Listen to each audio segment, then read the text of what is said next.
Hello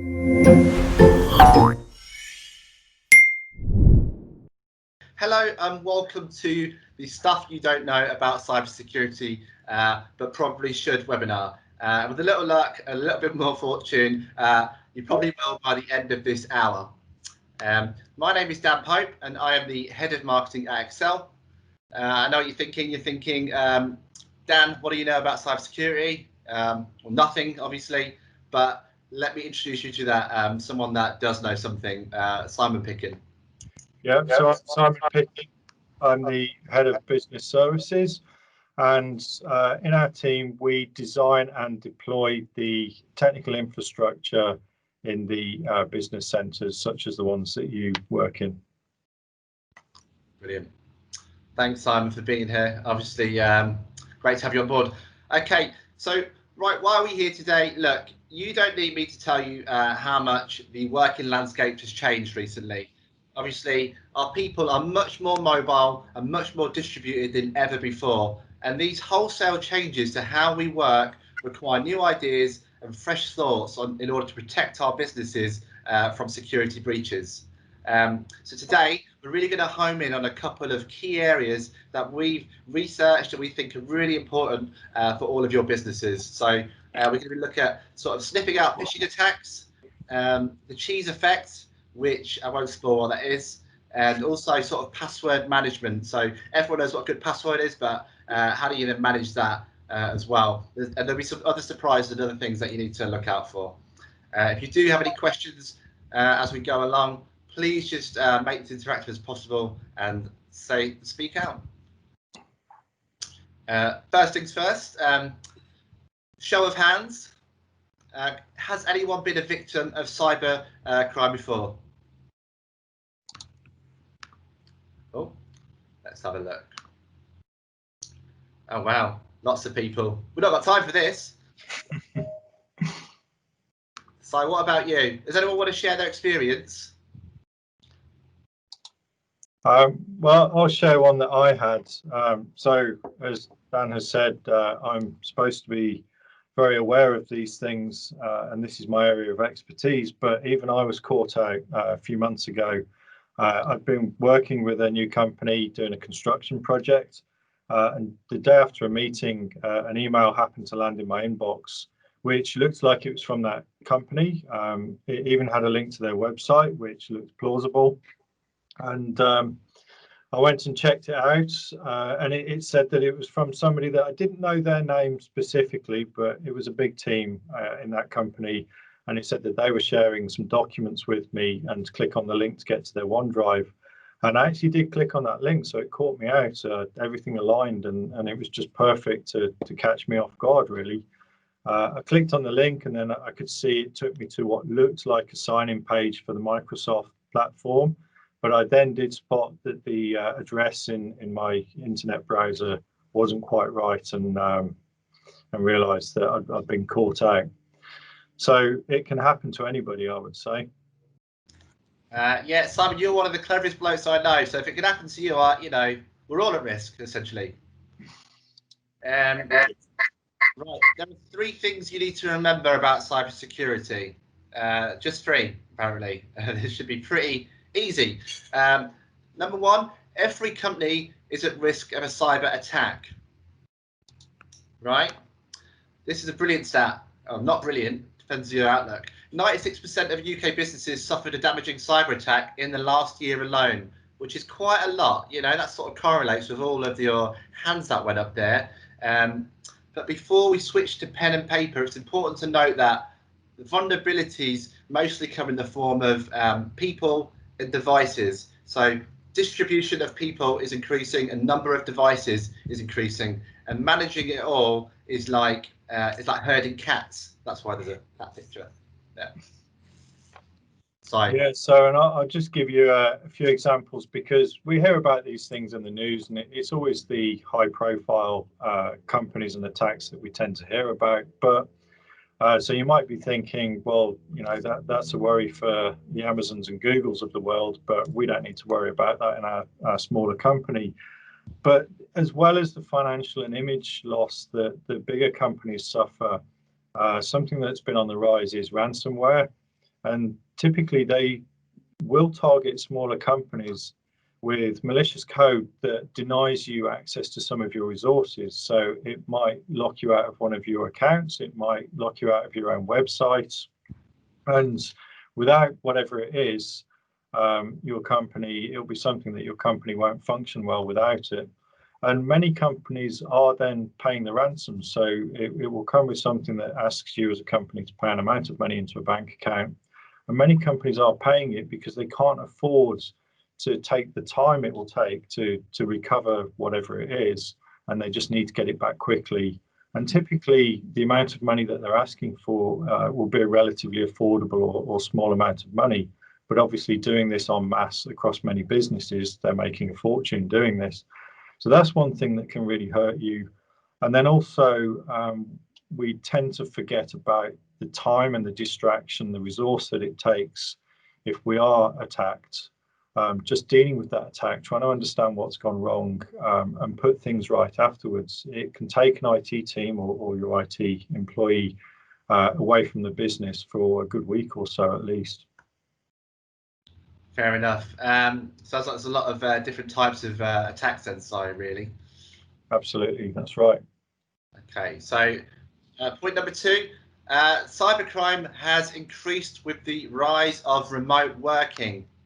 So this might sound obvious, but since we've all started working from home, there's been a lot of horror stories on companies being attacked. To be honest with you, when researching this, we found so many examples of companies being fined that we could have probably done the whole presentation on this alone, you know. But actually, we thought about it. That's a bit depressing for a Friday afternoon. So what does this say? This says that everyone's at risk, right? Yeah, and this gives you an idea of the wide range of companies that can be hit and the impacts. I mean, we've got one there that is about charities. You wouldn't really think that charities would be in the focus for hackers. So it really can hit anybody and everybody, however big or small, whatever your sector. Brilliant. And number 3, it is often an inside job. Yeah, here is another scary statistic, last one, I promise. Now, while most of us non-techies would assume that things go wrong when you click on a dodgy link or don't have the right antivirus software, or generally just thinking that it's someone else's fault or IT's fault, actually, a lot of problems arise typically with more basic errors, such as someone leaving their device on a train or in a public place, or someone sharing an internal password sort of too many times around. This is what typically gives hackers ample opportunity.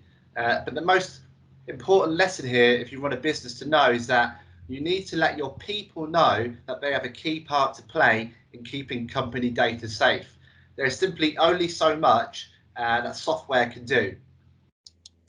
That's right, Dan. And I think one of the most important things is to create a culture where people are aware of the risks and the gotchas and some of the things that we're about to talk about, but also that they feel comfortable in sharing anything that they spot or do that might compromise the company's security.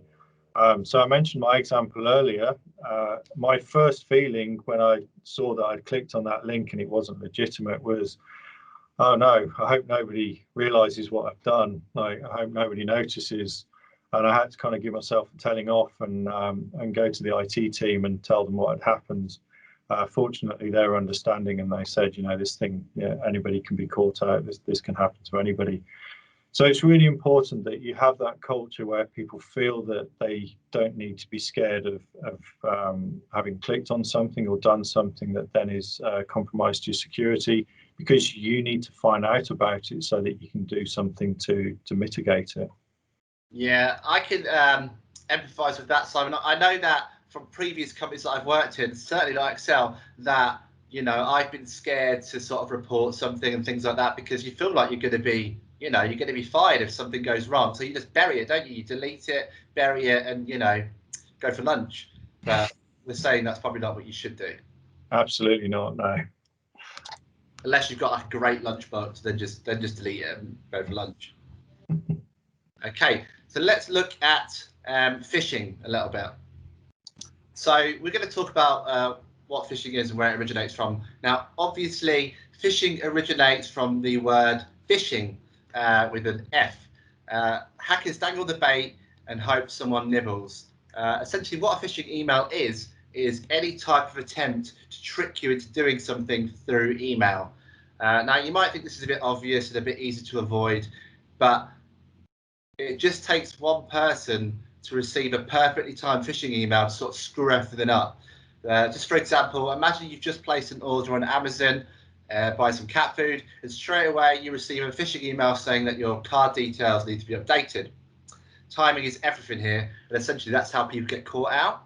Now, again, seems quite obvious this does, but the reason it's important is we found this amazing stat that for every 1 million phishing emails sent, half will actually open it within 24 hours, and a further 25% will go one step further and click a link. They are scary stats. I'm no Carol Vorderman, but that is a lot of people. Simon, what is 25% of 1 million? I remember this from when we rehearsed. It's 250,000. This is not rehearsed. Wicked. Yeah, that's a lot of people. So they're actually, what seems quite trivial in phishing emails actually is affecting a lot of people on a daily basis. Yeah, and as you say, there are millions of these emails sent out. So they have automation and code on their side. They can just keep sending the emails out. And a few of them will land at that right time when they'll catch somebody out unaware. Brilliant. Okay, quick question for the audience then. What do these two brands have in common? Please put your answers in the chat box.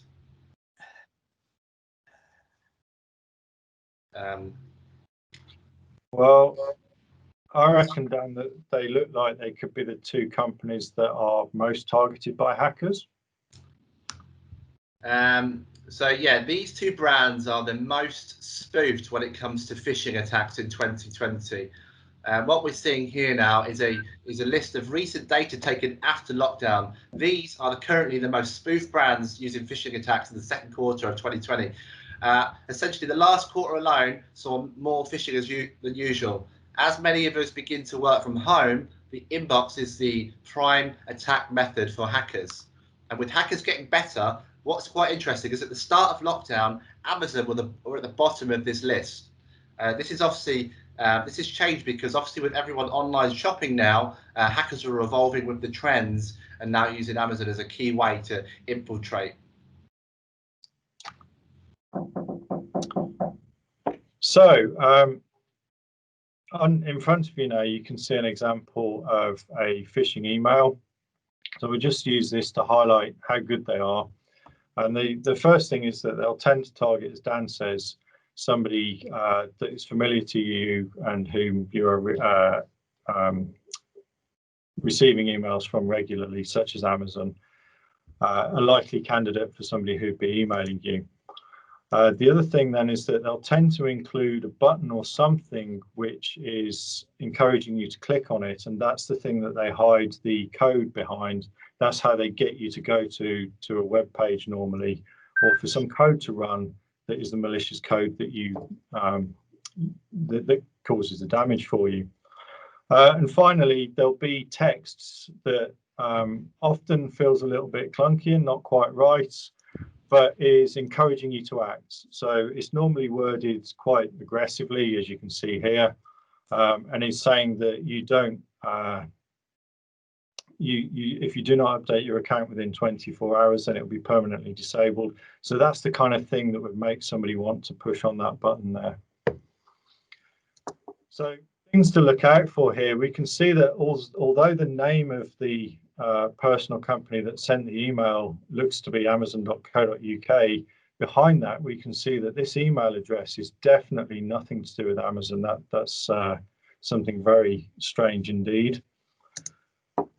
Also, it's generic. It's not saying dear Simon or dear S, as Amazon calls me. Hello, dear customer, which also is rather strange language. That feels like it's come from 50 years ago. And that's often a symptom of these things being sent from a foreign country across the internet. As I mentioned just previously now, the language is quite aggressive and doesn't really feel right. So these are all things that add up to me thinking that is definitely not a legitimate email. Okay. Now, we love an acronym at Excell to make things easy to understand. So we've come up with some of our partners to think fish when it comes to phishing attacks. So P, promises. Does it promise unbelievable things? You know, are you going to get £1 billion if you click here? Or a personality in my case. H, harassment to get to your reply. Are they being quite forceful, you know, that you need to reply quickly or now? I, instincts. Does it feel wrong? You know, sometimes the gut is the best way to sort of fight, you know, sniff these things out. And that can be said for a lot of things actually in life, you know, use your instincts. S, sense of urgency. Is it asking you to do something today? Do you need to do it quickly in the next 24 hours or else? And H, perhaps the most tenuous of them all in this, hit delete. So if any of these do come up, you're probably being fished and you need to sort of report it to your IT team, let everyone know, and so everyone's aware of the fish, and you can be celebrated with your security brilliant culture where everyone loves you at work. So time for a little quiz. As we did earlier, you can put your hands up. We'll have a look at some example of phishing emails or not phishing emails, and put your hands up if you think the email is one that's a phishing attack, and we'll see how many of you get it right. So first example here is an email saying that our PayPal account is under review. We can see it seems to have come from service@paypal.com. It's giving us some description and a button for us to click on there. So Dan and everybody, do you think this is a legitimate email or a phishing attack? Well, I'm seeing 16, 17, 18 hands go up. Now, what are the rule signs? Does that mean it's phishing or not? That's 18 people that think it's a phishing attack. Yeah. All right. Yeah, it looks like it could be. I think you're going to have to go with the crowd there. All right. Yeah, phishing. So this is indeed fishy delishy. It is a phishing attack. What gives this away for me is this email address up here is absolutely not a PayPal email address. It belongs to pengalapar.com. Not heard of them before. And I'm sure that if we clicked on this log on here button, we'd be taken off to somewhere not pleasant at all. Next one. So again, another PayPal example, another email that's apparently come from PayPal, telling us that our card has expired and asking us to click on a button to update the cards, update our details. Do we think that this one is fishy? I'm going to say it looks decent to me. I'd click it, so anyway. Okay, and I see we've still got quite a lot of hands up there. This is indeed okay. No fish. So you never often can be quite sure, but the thing that really is giving me confidence here is that service@paypal.co.uk. So I know that paypal.co.uk is a domain that belongs to PayPal, and it would be extremely difficult for somebody to impersonate that. So I'd be quite confident clicking on that link. But as we'll see later, if you're not 100%, there are alternatives. You can go direct into your apps and what have you. So another example, another PayPal. What do we think about this one? Let's have a look. I think it looks good, Si. Again, yeah, well done. Nothing fishy here. This is legitimate. This one was legitimate. We can see, though, this is a good example of how the legitimate companies, so this did come from PayPal, often don't help themselves or us, because all of these links, this one to the App Store, Google Play, Facebook, and so on, they actually all pointed to this same address here. And that's something that I thought was a little bit suspicious. So I'd expect the Apple App Store one to go off to Apple and the F to go off to Facebook. So this is something, even though it came from PayPal, that actually felt a little bit suspicious to me. Indeed, it was absolutely fine. So a few more details here. The devil's in the detail. I mentioned that link. Well, this is an HTTPS link, so this is a secure link, and the only people that can host HTTPS secure websites are those that have certificates with the Internet authorities. So to do that, you have to be an authentic organization. And if the Internet authorities find out that you're not, they will revoke your certificate. So that suggests to me that it probably is legitimate. I also could go and check out on the internet and see, is paypal-communication.com something that's registered to PayPal? Is that legitimate? And seeing that, if I then clicked on the link, I'd be taken to this page. And I can see here that the little padlock has come up in my browser, and it's taken me to paypal.com. So I know that's legitimate. And that padlock shows me that that certificate for the HTTPS to work is still valid. So it hasn't been revoked. And as far as the Internet authorities are concerned, that's valid. It's a valid organization. Bit more detail here then. You can see on the right an email that I read on my phone from PayPal. And this is legitimate. And ironically, talking about how they're bringing in stronger customer authentication. I think I got this about a week ago. And it says here, I mentioned about the email address and the name of where it's come from versus the actual email address. But you can see something my phone does to be friendly that doesn't really help me is it's actually hiding the email address. So that could be a phishing attack, and it could be coming from an invalid email address, but I wouldn't know because it's hidden it. But when I touch that with my finger, it does expand it, and you can see down here that it's expanded PayPal to be paypal@mail.paypal.co.uk, which is legitimate. So sometimes we have to look that little bit harder, and it's a good example of how the big organizations are not always helping us to pay attention to these things. Seems like PayPal are getting it mostly, Si. Yeah, they do, because they're an entirely or almost entirely online and email-based organization, unlike the traditional banks. So the cheese effect. We're all well aware of how we go to work in our office and we use the internet to access various resources around the internet. But increasingly now we might have things up in Azure and Office 365, Amazon Web Services, and so on. And that's typically how we're doing our work now. We know that out on the internet, we've got hackers trying to get in.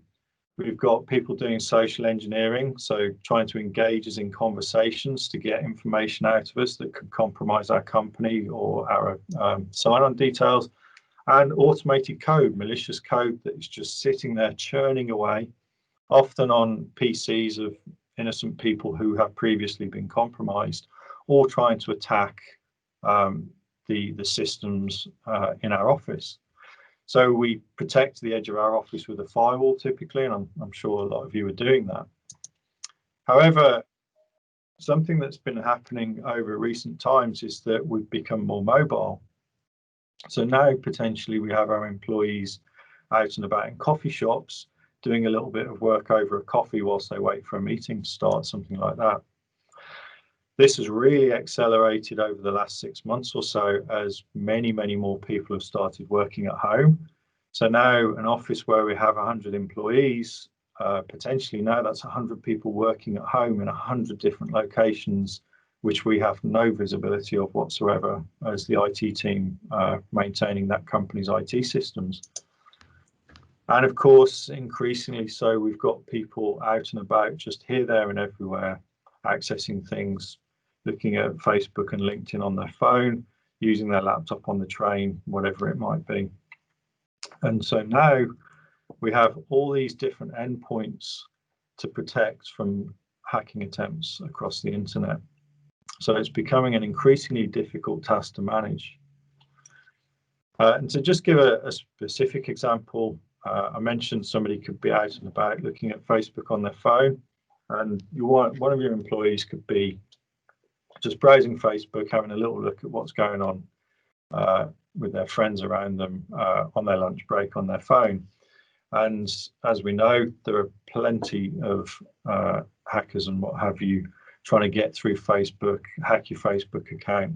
I think everybody's probably heard of somebody saying they've had their Facebook account hacked at some point or other.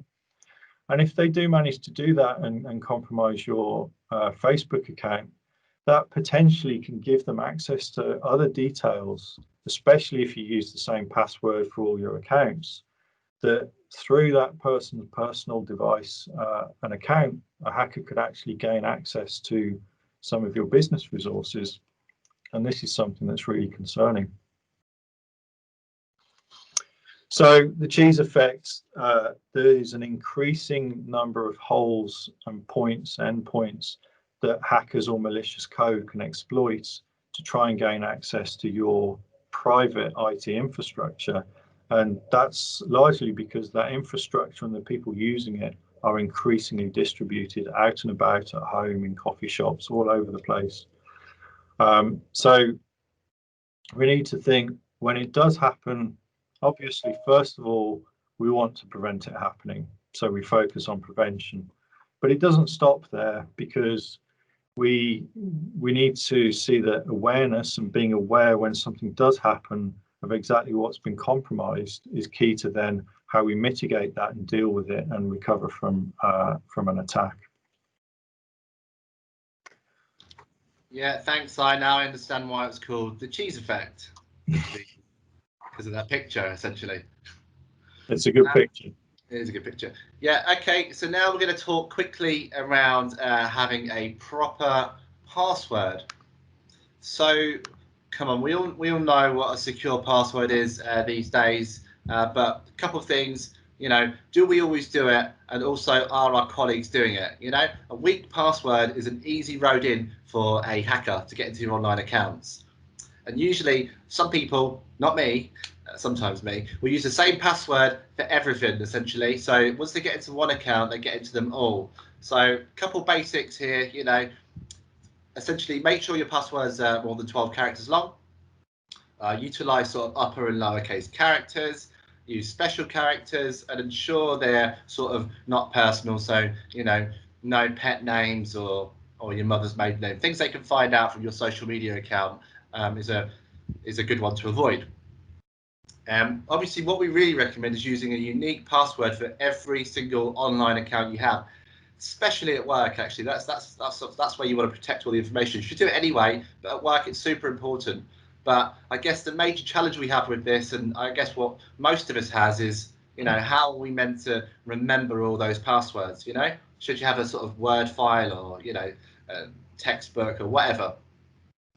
What you want to get a hold of, and these are often free, is a password manager. So something that we use at Excell, something I use essentially. It's a place where you can store all of your different passwords to all of your accounts in one single place. So rather than having to sort of re-enter the passwords, things like that, you can actually go straight into your password manager and launch to the page that you want to go to from it as well. But obviously what you're wondering there is that safe? So is having all your passwords in one place safe, Simon? Is it? Yes, it is, but obviously then it means that all of your passwords are in one platform. And if somebody was to gain access to that, you've got all your eggs in one basket. So generally, if you choose carefully, these platforms are done in a way that is very secure. But of course, you then want to secure that with a password that you really are sure that nobody's going to gain access to that. This is just a look at one that we use internally called LastPass. And essentially, it's a good place to keep all of your passwords in one single place. One of the best reasons for this, outside of hacking, is business continuity and leavers. So if anyone leaves the job, often and you might not speak to them again, they may take their passwords and accounts with them. This is a place where you can sort of go back and make sure you know all of the accounts that you have within your team. So another thing to think about then is two-factor authentication. This is something that you may not be aware, but you probably have seen already. I mentioned Facebook and the potential for somebody to hack your Facebook account. And what you're seeing here is, in fact, a tool that's readily available across the internet that does just that. It uses brute force, so it will just sit there and work through trying to crack somebody's password when you've given the details of their account. So obviously this is illegal. Against that, and what that's showing us is that no matter how secure your password, a password alone is not necessarily going to protect your account. We now have increasingly two-factor authentication, and two-factor authentication is using another form of authentication on top of you entering your password, and typically this will be your mobile phone, because most people now have smartphones. So you can see here that after we'd entered our password into Google, it's saying that it sent a text message to that phone number, which would be my phone number if that's me signing in. And I can go and look at that text message and put the 6-digit code in, and if it matches, then it will let me in. So what this means is that for somebody to get into your account, they have to have your phone as well as your password. Here's another example then. So taking it a level beyond just sending you a text message, you now get apps that you can install on your smartphone, and these will generate codes that last for 15 or 30 seconds, and you can use those codes to sign into your account.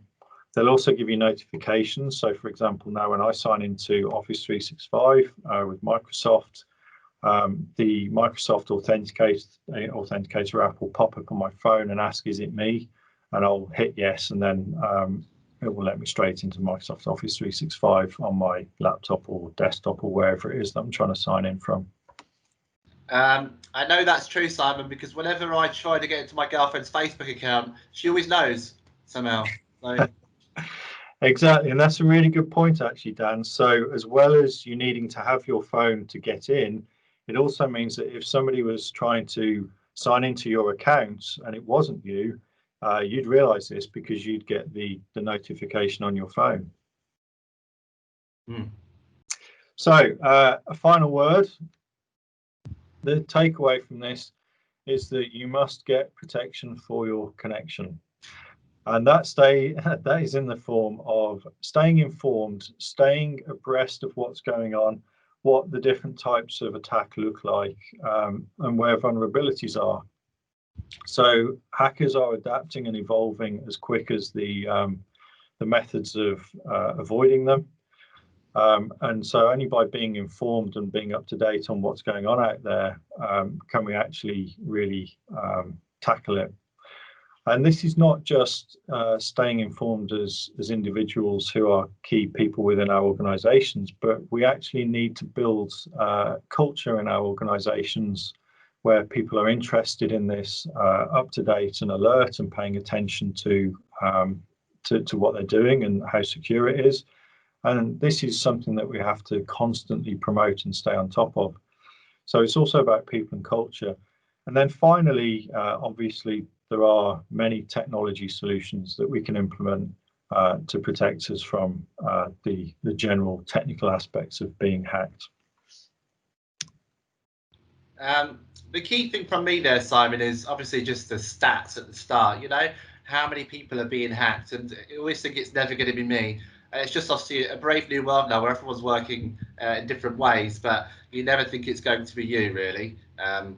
That's the thing I would worry about. But then you ignore it, but you shouldn't. So these are the sort of key takeaways from us. So we think you should think fish when it comes to the phishing attacks. Hopefully you remember what that is, because I don't. So you need to protect your endpoints, as Simon mentioned with the cheese effect. Obviously, continue to use proper passwords and store them in a place that is also safe. And then obviously just make sure you're protected by keeping on top of things and staying informed and having that culture. I think the culture is really important, actually, because that's the thing I think most people tend to do is tend to just be fearful of this sort of stuff, ignore it and bury it. And then when we said earlier 96% of people have been attacked in the last year, I imagine a lot of us thought that was crazy, but that's probably because we didn't even know we were being attacked. But if everyone talked about it, was more open about it, you'd recognise that. But just want to thank everybody for joining us on this our first ever webinar with Excell Group. Obviously, we had some fun technical difficulties at the start. It'd be great to get some feedback on what you guys thought, actually, to make so next time we do a better one and get a newer content out, relevant content that you want to see. Simon, what did you think? Yeah, I enjoyed doing it, and also, as I said, I'm relatively aware of these things, and even still, just working through this and putting the content together with you and your team, it reminded me of a few things that probably have slipped into the back of my mind and been forgotten about a little bit, and really hit home to me how important it is to stay on top of making sure that everybody's thinking security all the time. Yeah, and I've learned that I need to be a bit sneakier when trying to get into people's accounts. I need to be a better hacker. Okay, actually. We also learned a thing or two about Teams webinars. Yeah, that's true. Thanks so much, everyone, for joining. We do hope you enjoyed it. We appreciate your patience at the start of this webinar. We'll be sending out the recording to everybody if you want to share your teams. And we'll be sending out more information on security throughout the year because it's super important and we are really into it. So thank you so much for joining us on today's webinar. Cheers, everyone. Thank you so much.